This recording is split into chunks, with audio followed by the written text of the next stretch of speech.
અમૃત વર્ષિણી વાવ. આ પણ બહુ ફેમસ છે. તો અમૃત વર્ષની વાવ કે એ ક્યાં આવેલી છે? અમદાવાદની અંદર આવેલી છે. તો અમદાવાદમાં યાદ રાખજો, પહેલા તો અમૃત વર્ષિણી વાવ આવેલી છે. અહીંયા દેખાય છે. દેખાય છે. સરસ મજાની જ વાવ છે. તો અમૃત વર્ષિણી વાવ વર્ષ 1723માં દેવનાગરી અને ફારસી શિલાલેખ મુજબ એનું કાર્ય છે એ પૂર્ણ થયું છે.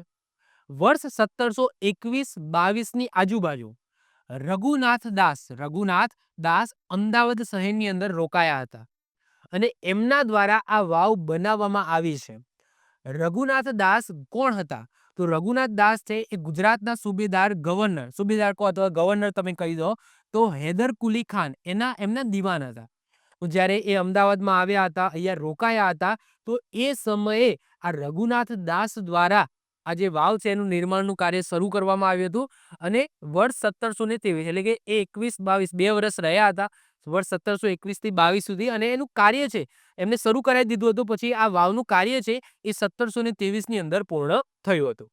અમૃત વર્ષીની વાવ તેના એલ આકાર માટે નોંધપાત્ર છે. એનો જે આકાર છે એ એલ આકાર છે, આ રીતના એ માટે આ નોંધપાત્ર છે. અને તેની ડિઝાઇન સરળ છે. એ 3 માળ ઊંડી છે અને 50 ફૂટથી વધારે ઊંડી છે. 50 ફૂટથી પણ વધુ ઊંડી છે.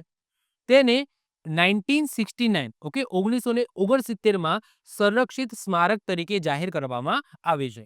તો આવી સરસ મજાની અમૃત વર્ષિણી વાવ તમે જોઈ શકો. સિંગલ પગથિયા છે, તો આ કેવી હશે? નંદા પ્રકારની વાવ હશે. અને તમે જોઈ શકો છો વાવ આ રીતના છે, પછી આમ એલ આકાર છે. એટલે કે તમે જોશો કે ઉપરથી તમને આખી વાવ નહીં દેખાય, તમારે ઉતરવું પડશે, પછી જોવું પડશે, અને 50 ફૂટ ઊંડાઈ પર આ વાવ તમને જોવા મળશે. ક્લિયર? તો એવી સરસ મજાની વાવ ક્યાં આવેલી છે? અમૃત વર્ષિણી વાવ ક્યાં આવેલી છે? અમદાવાદની અંદર આવેલી છે. આવી જ રીતના ઓછા સમયની અંદર મહત્વપૂર્ણ નોલેજ મેળવવા માટે અને મને સપોર્ટ કરવા માટે આજે જ આપણી યુટ્યુબ ચેનલ ટીચિંગ કિશન ક્લિપને સબસ્ક્રાઇબ કરો.